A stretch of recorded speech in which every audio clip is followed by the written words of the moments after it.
Mark McGowan from the Department of History at the University of Toronto, and I'm here in Lowertown in Ottawa on the site of the original convent of the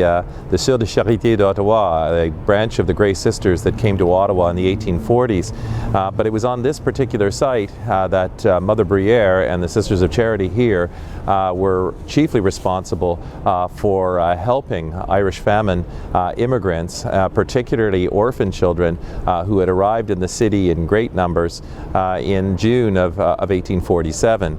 Many of these Irish famine migrants would have come from both Montreal and some up from Kingston, and were left essentially in the care of the sisters. Some 64 orphan children were housed on the original building on this site, and later they were dispersed to many of the Catholic women, mostly French Canadians, who were living in Bytown, then